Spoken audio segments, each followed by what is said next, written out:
नमस्कार, मैं डॉक्टर बिंदु भसीन, सह आचार्य इतिहास विभाग नुमर महाविद्यालय बीकानेर। आज मैं बीए फर्स्ट ईयर के स्टूडेंट्स को पेपर फर्स्ट के जनपदों पर अपना व्याख्यान दूंगी। तो जनपदों का विकास कैसे हुआ, सबसे पहले हमें ये जानने की आवश्यकता है। ऋग्वैदिक काल में आर्य राज्यों का आधार जन था। ऋग्वेद से प्रकट होता है कि आर्य अनेक जनों में विभक्त थे। प्रत्येक जन में अनेक कुटुंब होते थे, अतः एक ही जाति पुरुष से उत्पन्न विभिन्न कुटुंबों के समुदाय का नाम जो था वो जन था। ऋग्वैदिक काल में जनों का कोई स्थायी निवास नहीं था और ये आर्य जन एक स्थान से दूसरे स्थान पर घूमते रहते थे, किंतु जब यह जन एक स्थान पर स्थायी रूप से बस गए तब यह जनपद कहलाने लगे। ऋग्वेद में और अन्य वेदों में जनों का उल्लेख आता है, परंतु जनपदों का नहीं। इससे हमें स्पष्ट ये होता है कि उस समय तक जनों ने अपने स्थायी राज्य स्थापित नहीं किए थे। जनपद शब्द का उल्लेख सर्वप्रथम ब्राह्मण ग्रंथों में इसका प्रयोग हुआ है। अतः यह निष्कर्ष निकलता है कि जनपदों का उदय जो हुआ है वह ब्राह्मण काल में हुआ है। महात्मा बुद्ध के समय तक ये जनपद पूर्ण विकसित हो गए थे। डॉक्टर वासुदेव शरण अग्रवाल ने कहा है कि लगभग 1 सहस्त्र ईसा पूर्व से 500 ईसा पूर्व तक के युग को भारतीय इतिहास में जनपद या महाजनपद युग कहा जा सकता है। समस्त देश में एक सिरे से दूसरे सिरे तक जनपदों का तांता फैल गया था। एक प्रकार से जनपद राजनीतिक, सांस्कृतिक, आर्थिक जीवन की इकाई बन गए थे। डॉक्टर आरसी मजूमदार क्या कहते हैं कि इस युग में उत्तरी भारत में कोई सर्वोच्च सत्ता नहीं थी और संपूर्ण देश अनेक स्वतंत्र राज्यों में विभाजित था। जिस प्रदेश में एक जन स्थायी रूप से बस गया वही उसका जनपद यानी कि राज्य हो गया। प्रारंभ में जनपद में किसी एक वर्ग विशेष के मनुष्य ही रहते थे, परंतु कालांतर में अन्य वर्गों और जातियों के लोग भी आकर उनके जनपदों में बसने लगे थे। प्रत्येक जनपद अनेक ग्रामों और नगरों से मिलाकर बना हुआ होता था, जिसकी अपनी अलग राजनीतिक व्यवस्था थी और अलग से शासन था। धीरे धीरे शक्तिशाली जनपद क्या करने लगे, अपने पड़ोसी राज्यों को जीतकर अपने राज्यों की सीमाओं का विस्तार करने लगे थे। डॉक्टर काशी प्रसाद जायसवाल ने लिखा है कि 600 ईसा पूर्व में हम भारतीय राज्यों के विकास में एक ऐसी प्रकृति देखते हैं जिसमें राज्य का आधार पारस्परिक समानता नहीं होता, वरन भौगोलिक सीमाएं होती हैं। राज्य का वर्गगत समानता का आधार धीरे धीरे कम होने लगा था और एक वर्ग दूसरे वर्गों के राज्यों पर आक्रमण करके उन्हें अपने से मिलाने का प्रयत्न करने लगे थे। परिणाम क्या निकला कि देश में अपेक्षाकृत बड़े राज्यों का उदय हुआ जो किसी एक वर्ग के नहीं होते थे, वरन कुछ विशिष्ट भौगोलिक सीमाओं में होते थे। इस प्रकार साम्राज्यवादी प्रवृत्ति के उदय से धीरे धीरे जनपदों की संख्या कम होने लगी थी और छोटे जनपद बड़े जनपदों में विलीन होने लगे। इस प्रकार देश में महाजनपदों का उदय हुआ था। 16 महाजनपद कौन कौन से हैं? बौद्ध और जैन ग्रंथों से ज्ञात होता है कि 6ठी शताब्दी ईसा पूर्व के शुरू में तत्कालीन भारत में एक छत्र केंद्रीय सत्ता का अभाव था। भारत अनेक छोटे छोटे स्वतंत्र राज्यों में विभक्त था। ये राज्य अपने राजनीतिक प्रभाव और भौगोलिक विस्तार की आकांक्षा के चलते एक दूसरे से संघर्ष करते रहते थे। इनमें से कुछ राज्यों में राजतंत्रात्मक तो कुछ राज्यों में गणतंत्रात्मक शासन पद्धति प्रचलित थी। 6ठी शताब्दी ईसा पूर्व के आरंभ में भारत में अस्तित्वमान राज्यों में 16 राज्य, जिन्हें षोडश महाजनपद भी कहा जाता है, प्रमुख थे। बौद्ध और जैन ग्रंथों और पुराणों में इन राज्यों की सूची दी गई है। अब इन जो 16 महाजनपद हैं उनके अलग अलग महाजनपदों के बारे में हम जानने की कोशिश करते हैं। सबसे पहले हम महाजनपद लेते हैं अंग। अंग का जनपद मगध के पश्चिम में स्थित था। आधुनिक बिहार के मुंगेर और भागलपुर जिले प्राचीन अंग जनपद के अंतर्गत थे। अंग के पूर्व और मगध के पश्चिम में बहने वाली चंपा नदी दोनों राज्यों को एक दूसरे को पृथक करती थी और यही उसकी सीमा विभाजक रेखा थी। अंग की उत्तरी सीमा पर गंगा नदी बहती थी। चंपा और गंगा के संगम पर बसी चंपा नगरी अंग की राजधानी थी। कन्नीघम के अनुसार भागलपुर के निकट स्थित चंपापुर गांव ही प्राचीन चंपा नगर था। महाभारत में चंपा को मालिनी कहा गया है। तत्कालीन साहित्य में चंपानगर की गणना भारत प्रमुख 6 व्यापारिक नगरों में की गई है। बौद्ध जातकों में चंपा के वैभव और समृद्धि की विशद चर्चा हुई है। यहाँ के व्यापारी दूर दूर देशों तक व्यापार किया करते थे। दक्षिण अनाम और कोचीन चीन में भारतीय उपनिवेशों की स्थापना में चंपा के व्यापारियों का महत्वपूर्ण योगदान था। कहते हैं विदुर पंडित जातक में मगध की राजधानी राजगृह को अंग के अंतर्गत बताया गया है। इससे स्पष्ट होता है कि अंग प्रारंभ में एक शक्तिशाली जनपद था। महाभारत में अंग के शासकों की महती उपलब्धियों का उल्लेख हुआ है, किंतु 6ठी शताब्दी ईसा पूर्व के उत्तरार्ध में परिस्थितियां बदलती चली गई और अंग जो है पराधीनता की बेड़ियों में जकड़ गया। मगध के शासक बिंबसार ने अंग के राज्य पर आक्रमण कर वहां के शासक बृहदत्त को मारकर अंग पर अधिकार कर लिया था और अपने पुत्र अजातशत्रु को अंग का गवर्नर नियुक्त किया था। इस प्रकार मगध में यह शामिल हो गया अंग जनपद और इसका स्वतंत्र अस्तित्व हमेशा के लिए समाप्त हो गया था। दूसरा हम महाजनपद लेते हैं मगध। प्राचीन मगध राज्य आधुनिक बिहार के गया और पटना जिलों में विस्तृत था।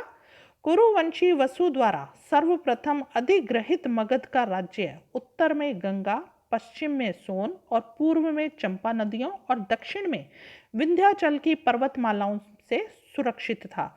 एक राजनीतिक शक्ति के रूप में मगध का उदय कुरुवंशी वसु के पुत्र बृहद्रथ के समय में हुआ। इसी के नाम से मगध के राजवंश को बृहद्रथ वंश कहा जाने लगा। महाभारत में वर्णित जरासंध बृहद्रथ वंश का सबसे शक्तिशाली शासक था। उसके काल में मगध की शक्ति पराकाष्ठा पर पहुंच चुकी थी, किंतु जरासंध की अत्याचारपूर्ण साम्राज्यवादी नीति से आतंकित होकर अन्य राजाओं ने अंधक वृषणी संघ के राजा श्री कृष्ण और पांडवों के सहयोग से जरासंध से युद्ध किया था। इस युद्ध में जरासंध कहते हैं मारा गया और इसकी मृत्यु के साथ ही मगध का जो गौरव सूर्य है अस्ताचल की ओर चल पड़ा। यद्यपि मगध पर इसके बाद भी बृहद्रथ वंश का शासन चलता रहा, किंतु इस वंश के शासक मगध के पतन को नहीं रोक सके। इस वंश का अंतिम शासक जो था रिपुंजय था। उसके मंत्री पुलिक ने विद्रोह करके रिपुंजय की हत्या कर दी और अपने पुत्र बालक को मगध की गद्दी पर बैठाया था। इस प्रकार बृहद्रथ वंश का अंत हो गया, किंतु कहते हैं पुलिक के वंशज भी अधिक समय तक मगध पर शासन नहीं कर सके थे।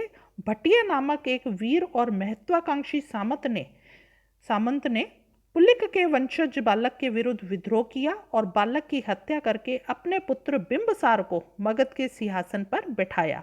बिंबसार जो है हर्यक वंश का था और 6ठी शताब्दी ईसा पूर्व में बिंबसार ही मगध के शासक के रूप में आसीन था। काशी की बात करें तो प्राचीनता और आध्यात्मिकता और बौद्धिक समृद्धि की दृष्टि से प्राचीन भारत के 16 महाजनपद में काशी का विशिष्ट स्थान रहा है। आधुनिक बनारस और उसके आसपास का क्षेत्र जो है प्राचीन काशी जनपद के अंतर्गत था। काशी की राजधानी वाराणसी प्राचीन भारत के सर्वप्रसिद्ध 6 नगरों में एक थी। यह नगर वरुणा और 80 नदियों के संगम पर बसा था, इसलिए इसका नाम वाराणसी पड़ा था। इस नगर का विस्तार 12 योजन यानी कि 36 मील था। प्राप्त साक्ष्यों से ज्ञात होता है कि प्राचीन काल में काशी एक महान और वैभव संपन्न राज्य था और जैन धर्म के 23वें तीर्थंकर पार्श्वनाथ काशी नरेश अश्वसेन के पुत्र थे। प्राप्त साक्ष्यों से ज्ञात होता है कि प्राचीन काल में काशी एक स्वतंत्र और शक्तिशाली राज्य था। फलतः काशी और उसके निकटवर्ती कौशल राज्य के मध्य चिर प्रतिद्वंदिता के चलते दोनों राज्यों के मध्य संघर्ष चलता रहता था, जिसमें कभी काशी को तो कभी कौशल को सफलता मिल जाती थी। किंतु कहते हैं 6ठी शताब्दी ईसा पूर्व में काशी को कौशल की साम्राज्यवादी लिप्सा का शिकार होना पड़ा और काशी पर कौशल जनपद ने अधिकार कर लिया। इस तरह से काशी भी मगध साम्राज्य में समाहित हो गया। कौशल की बात करें तो प्राचीन कौशल राज्य आधुनिक उत्तर प्रदेश के अवध क्षेत्र में विस्तृत था। इस जनपद के पूर्व में गंडक नदी पश्चिम में पांचाल राज्य, दक्षिण में सरशिका यानी कि सेई नदी और उत्तर में नेपाल की पर्वतमाला स्थित थे। सरयू नदी कौशल को दो भागों उत्तरी कौशल और दक्षिण कौशल में विभक्त करती थी। उत्तर कौशल की राजधानी श्रावस्ती और दक्षिण कौशल की राजधानी कुशावती थी। साकेत और अयोध्या कौशल के अन्य प्रमुख नगर थे। प्राचीन काल में कौशल पर सूर्यवंश के प्रतापी शासक इक्ष्वाकु के वंशजों ने शासन किया था। कालांतर में इस राज्य का महत्व कम हो गया, किंतु 6ठी शताब्दी ईसा पूर्व में कौशल की शक्ति का पुनरोदय हुआ। इसमें जिन वंशजों ने इक्ष्वाकु के वंशजों ने शासन किया उसमें कुछ प्रमुख नाम लिए जा सकते हैं, जैसे हरिश्चंद्र है, दिलीप है, रघु है, दशरथ है, मर्यादा पुरुषोत्तम राम है। कहते हैं 6ठी शताब्दी ईसा पूर्व में कौशल की शक्ति का पुनरुद्धार हुआ और एक प्रसिद्ध और शक्तिशाली यह राज्य बन गया था। प्रसेनजीत और विडम्ब कौशल के प्रसिद्ध शासक थे। कौशल नरेश कस ने काशी नरेश ब्रह्मदत्त को परास्त कर काशी को कौशल में मिला लिया था। बौद्ध ग्रंथों से हमें ज्ञात होता है कि प्रसेनजीत और विडम्ब के काल में कौशल ने काशी और केसपुत के कालामों और कपिलवस्तु के शाक्यों को जीतकर अपनी शक्ति में अभिवृद्धि कर ली थी। किंतु विडम्ब के पश्चात कौशल का इतिहास जो है अंधकारपूर्ण है। संभवतः मगध के शासक शिशुनाग के काल में कौशल मगध साम्राज्य में मिला लिया गया था। वज्जी प्राचीन वज्जी राज्य गंगा के उत्तर और हिमालय के मध्य में स्थित था। आधुनिक बिहार के उत्तरी भाग को हम प्राचीन वज्जी राज्य के अंतर्गत मान सकते हैं। पश्चिम में गंडक नदी इसे मल और कौशल से पृथक करती थी और पूर्व में यह कौसी और महानंदा के वनों तक विस्तृत था। वज्जी संघ राज्य था जिसमें 8 गणराज्य थे, जिसमें विदेह, लिच्छवी, ज्ञात्रिक, वज्जी, उग्र, भोग, इक्ष्वाकु और कौरव सम्मिलित थे। इनमें प्रथम 4 तो अधिक प्रसिद्ध थे। विदेह गण की राजधानी मिथिला थी, जो उत्तर भारत के राजनीतिक और सांस्कृतिक जीवन का केंद्र थी। राजा जनक के समय विदेह शक्ति और समृद्धि की दृष्टि से अपनी पराकाष्ठा पर था। लिच्छवी गण की राजधानी वैशाली थी, जो संपूर्ण वज्जी संघ की भी राजधानी थी।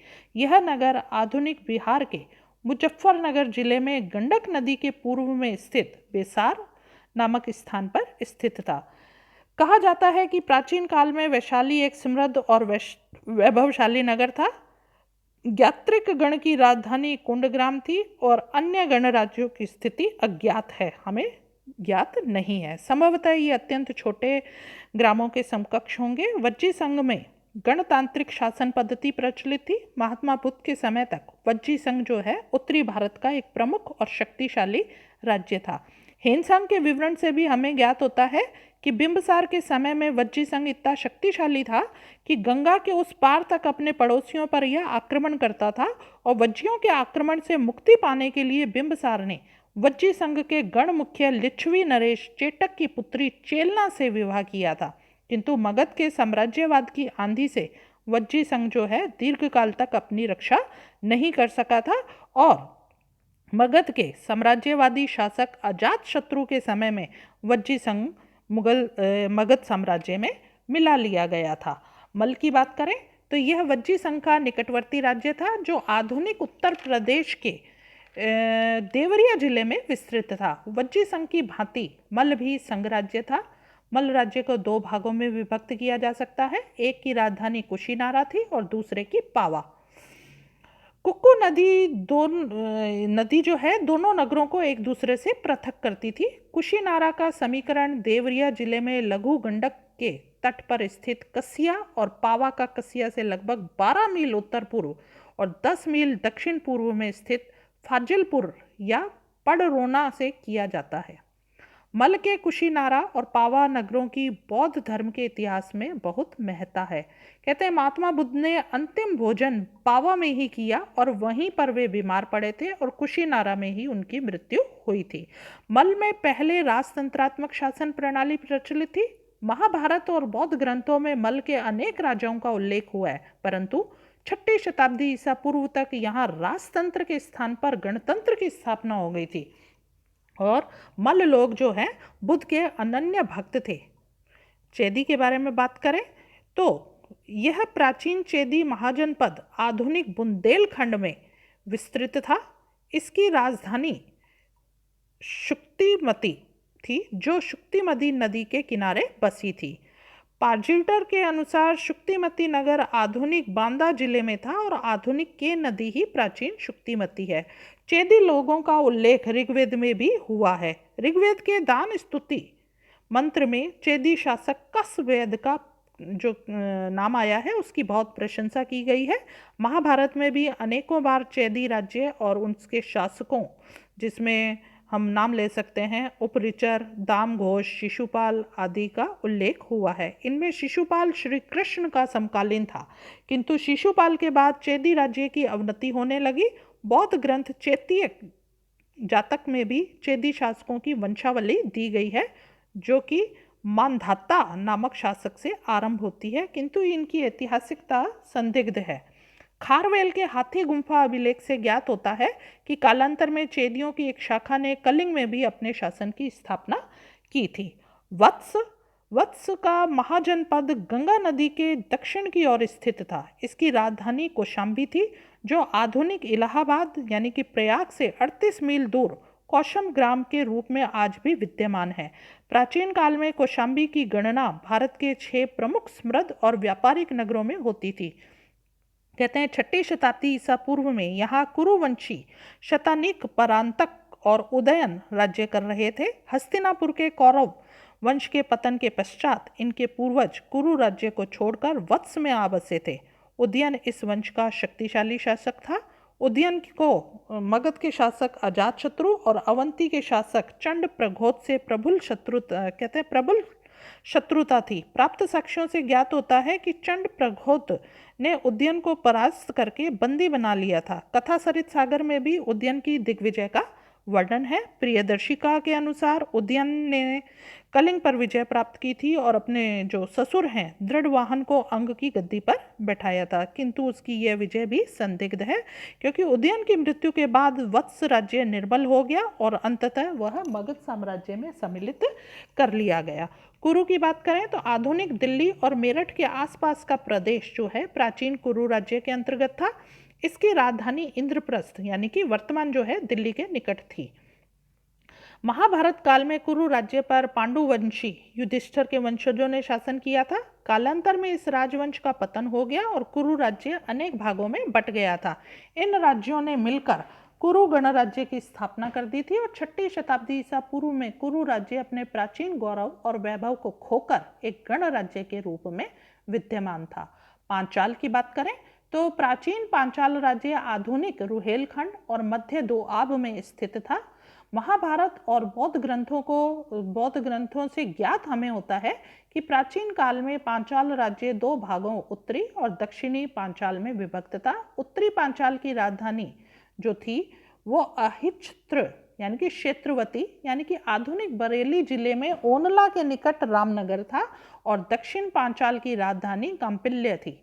प्राप्त साक्ष्यों से ज्ञात होता है कि कुरु और दक्षिण पांचाल के मध्य उत्तरी पांचाल पर आधिपत्य को लेकर संघर्ष चलता रहता था, जिसमें कभी कुरु को और कभी दक्षिण पांचाल को सफलता मिलती थी। उत्तरी पांचाल भी कम शक्तिशाली नहीं था, कभी कभी वह दक्षिण पांचाल पर भी अधिकार कर लेता था।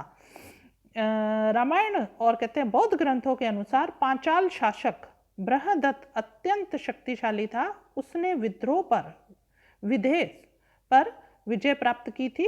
उत्तराध्यान सूत्र के अनुसार कापिल्य के शासक संज ने सिंहासन त्याग कर जैन धर्म ग्रहण किया था। इसके पश्चात कहते हैं किसी साक्ष्य में पांचाल शासकों का उल्लेख नहीं मिलता। संभावना क्या व्यक्त की जा रही है? कुरु की भांति पांचाल ने भी राजतंत्र के स्थान पर गणतंत्रात्मक शासन पद्धति अपना ली थी।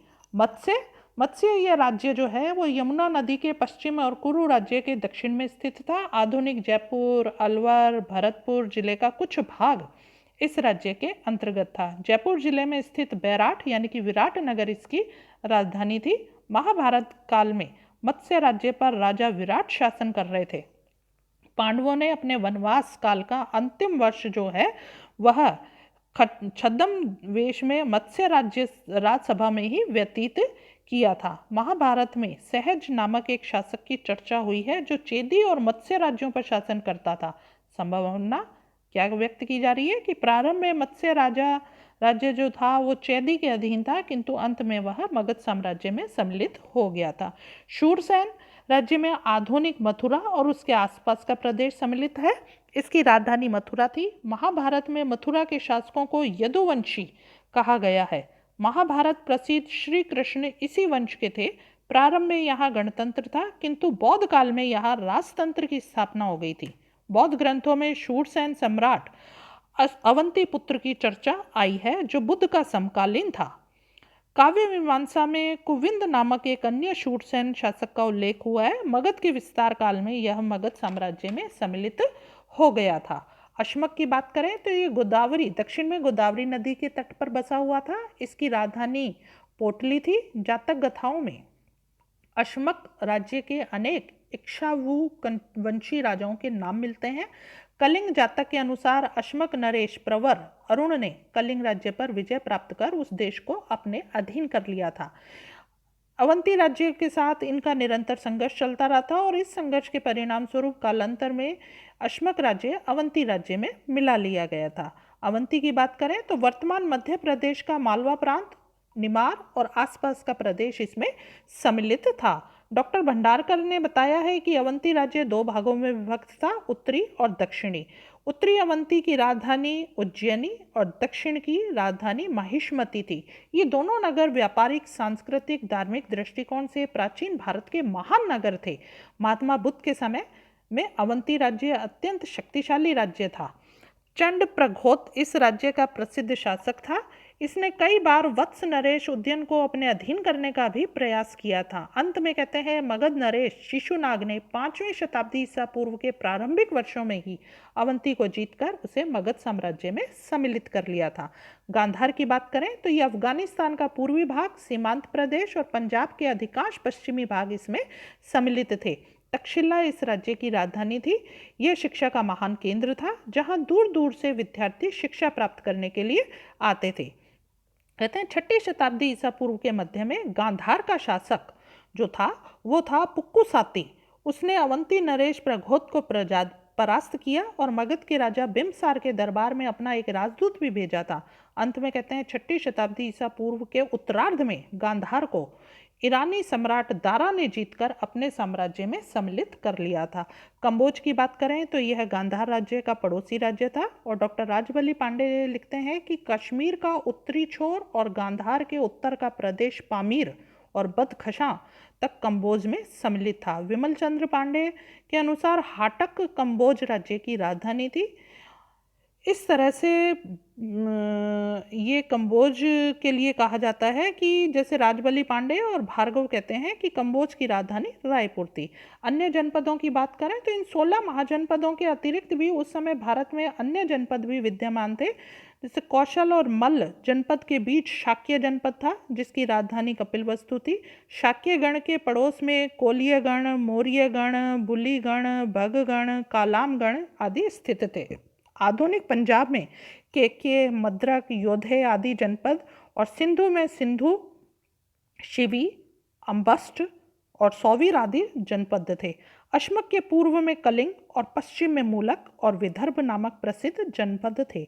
भारत के पश्चिमी जनपदों में सौराष्ट्र और कच्छ, पूर्वी जनपदों में राठ, पुंडू और बंग के उल्लेख भी मिलते हैं। अश्मक के आसपास कई छोटे छोटे जनपद आंध्र, पुलिंद, शबर, मुशिक आदि थे। इस तरह 6ठी शताब्दी ईसा पूर्व तक संपूर्ण भारत में जनपदों, राज्यों की स्थापना हो चुकी थी, परंतु इन समस्त जनपदों में मगध, वत्स, कौशल और अवंती के जनपद ही सबसे अधिक शक्तिशाली थे। धन्यवाद।